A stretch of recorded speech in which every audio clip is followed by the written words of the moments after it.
kita tetap berpijak kepada teori siklus ya, tanpa menilai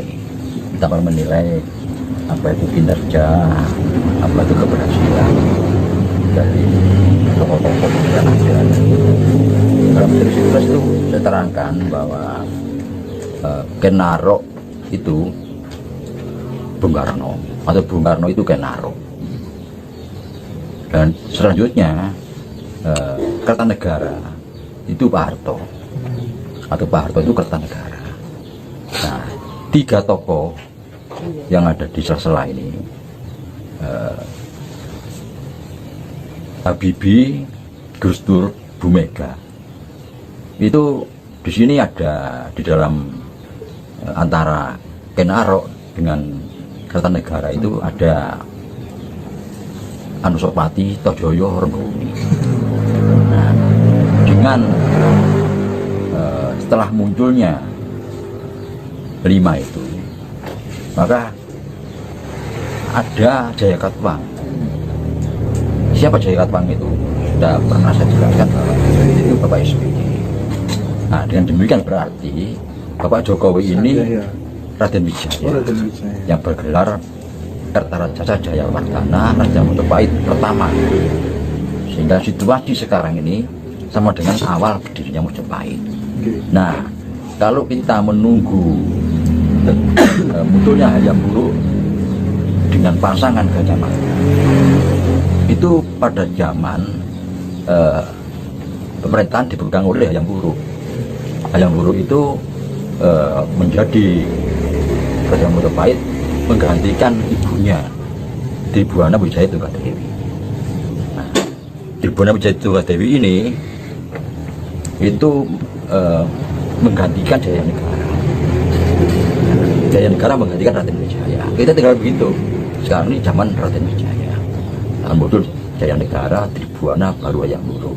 Nah, tentang munculnya Hayam Wuruk dan Gajah Mada ini dihitung dari sekarang. Ini tergantung situasi, cepat dan lambatnya. Enggak, tapi setelah Raden Wijaya itu siapa Pak?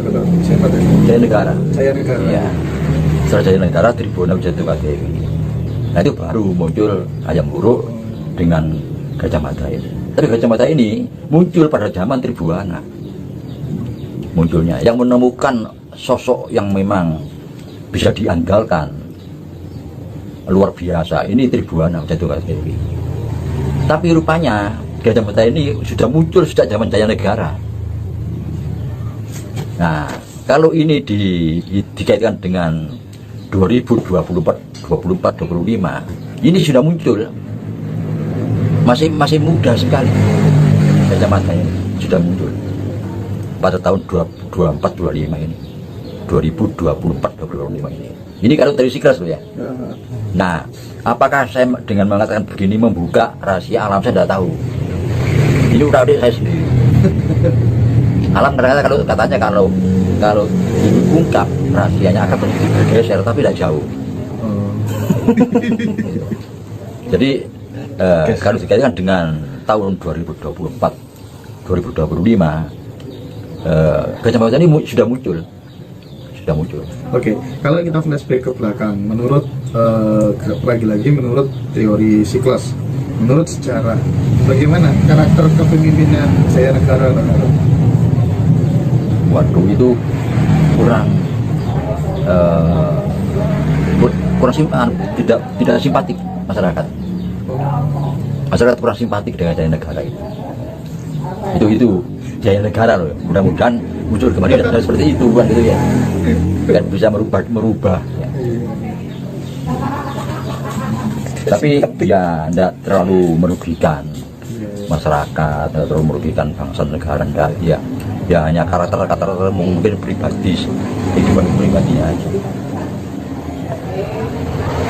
Tetapi kalau lagi-lagi pakai patokan tersebut, berharap kemudian ada yang menyatakan 2045 Indonesia emas akan menjadi negara superpower, cukup masuk akal nggak kira-kira?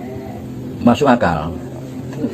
Sebagaimana yang pernah saya terangkan ya, bahwa Pancasila yang dimunculkan pada saat kita proklamasi ya, itu baru diterima dari semua lapisan masyarakat ini sekarang 75 tahun kemudian setelah kita memproklamirkan kemerdekaan. Pada saat munculnya itu, banyak yang menentang, banyak yang menerima, dan banyak yang menentang. Kenapa? Karena yang Bung Karno mengatakan bahwa ideologi yang ada sekarang yang dipakai oleh dunia itu sudah usang. Yakni apa? Declaration of Independence yang diciptakan oleh Thomas Jefferson yang melahirkan liberalisme, kapitalisme, yang akhirnya menerorkan imperialisme. Ini sudah usang. Juga manifesto komunis yang diciptakan oleh Marxis, Lenin, dan Mao Zedong. Ini juga usang. Itu Bung Karno mengatakan ada ideologi baru ini, Pancasila ini. Maka mereka menolak, tidak terima kan. Mereka mempelajari, ini bahaya. Maka diciptakanlah orang-orang Indonesia sendiri disuruh melawan untuk mengambil Pancasila mengganti dengan ideologi yang lain. Semua pemberontakan, mulai pemberontakan komunis Madiun, DITI, PRI, Kartosuwiryo, Karmusa, Kartomandu Jihad, itu terus melawan. Ini dikendalikan oleh orang luar, dikendalikan oleh bangsa yang tadi itu, yang berpegang pada teori Thomas Jefferson, Marxis, Lenin, dan Mao. Ini yang mengendalikan. Ternyata gagal mereka. Pancasila tetap eksis. Nah, sekarang ini tidak hanya kita yang berpikir, bangsa luar pun berpikir, ada apa dengan Pancasila ini? Nah, inilah mereka menerima itu, akhirnya mengakui sebagai pengganti ideologi yang sudah usang itu. Nah, inilah yang dimaksud dengan mercusuar dunia. Tidak hanya kita yang mengakui, itu bangsa lain pun mengakui. Dan ini bertepatan dengan apa? Dengan perubahan peradaban. Di mana pada abad pertengahan muncul peradaban alat tukar. Ya.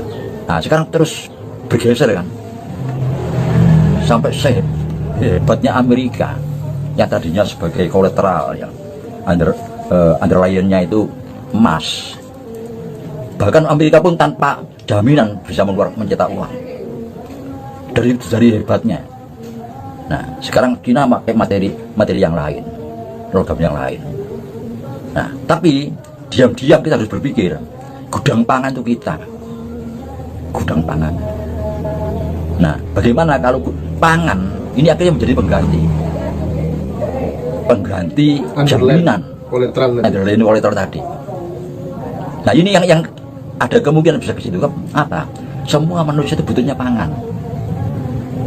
Orang menciptakan alat transportasi sampai pesawat terbang, ya, alat komunikasi, alat informasi. Tujuannya cuma mencari uang. Tujuannya mencari pangan, bukan uang, mencari pangan. Ujungnya pangan. Ujungnya di pangan. Nah, pangan itu kita gudangnya. Nah, ini yang menjadi pemikiran kita sampai ujungnya nanti kebesaran kita sebagai bangsa akan muncul.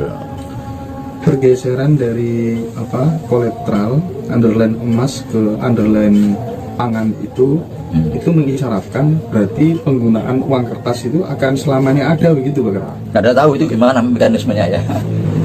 Jadi gimana itu kalau terjadi seperti itu? Bahwa jaminan itu pangan, karena itu ujungnya di pangan. Yang namanya negara makmur itu negaranya ada perang pangan, sandang pangan papan, bukan negara modern yang seperti sekarang. Nantinya itu negara yang kita makan tidak kurang. Nah, sedangkan kita itu patokan kita mangan waraknya dan mutu, sandangan pangan papan. Nah, ini akhirnya muncul itu, kekuatan itu muncul pada era-era yang seperti sekarang ini. Nah, itu titik pengambilan polisinya kira-kira di mana Pak Gatot? Andai kata itu akan berlaku. Nah, ini yang saya tidak ngerti. Itu sudah menyangkut para ekonom. Karena apa? Karena kita kan kalau bicara masalah pangan itu kita mulai memakan beras, jagung itu kan masih baru. Mungkin zaman Majapahit itu. Sebelumnya kita makan polo kependem. Seperti budi, tales, gembiri, ganyong, suwak, gembulu, uwi, porang. kentang rambut itu. Nah, kalau ikan air tawarnya ada uceng, wader, badel, sepat, jokoripo, lili, kutu, daer, welut. Ya, kalau hutan ya selain sapi liar, lembu liar ya, kambing liar, itu juga sekarang sudah tidak ada yang liar, sekarang sudah diternak semua. Tapi ada yang landak, terenggiling, bajing, luwak, itu kan makanan yang berbudidaya. Jadi kita yang gudang pangan. Cuman kita dibodoh-bodohi terus ya Mbak. Iya, iya. Oke. Baik Mbak Gatot, kami kira itu dialog kita pada kesempatan kali ini. Tambahnya begini sedikit ya. Monggo. Ada dua tadi. Satu ya, mereka menganggap bumi ini punya batas kemampuan menampung manusia. Sehingga tadi ada pertanyaan, mereka mau eksodus ke planet lain. Ya bumi sudah tidak mampu lagi. Menurut pandangan kita, bumi selamanya mampu menampung manusia. Mampu. Hanya mereka curiga bahwa mereka sudah merusak bumi, mau ditinggalkan. Nah, itu kedua, kenapa kok Indonesia ini menjadi mercusuar dunia, menjadi pandangan, jadi dipandang oleh semua negara tentang Pancasila yang ini. Karena dulu bisa dijadikan tumbal lainnya peradaban modern. Kita ditumbalkan kita, dihancurkan jadi tumbal. Untungnya tidak jadi wadal ya, wadal hancur selamanya. Kalau seperti aborigin ya, Indian ini diwadalkan ya. Kita tumbal, masih bangkit kembali. Nah, itu 500 tahun bangkit kembali. 500 tahun setelah janji Sabtu Palon, 500 tahun setelah abad pertengahan lahirnya revolusi industri, lahirnya kapitalisme, liberalisme, liberal dan komunis tadi. Dan 500 tahun kita serah menjadikan tumbal, kita mundur kembali. Itu.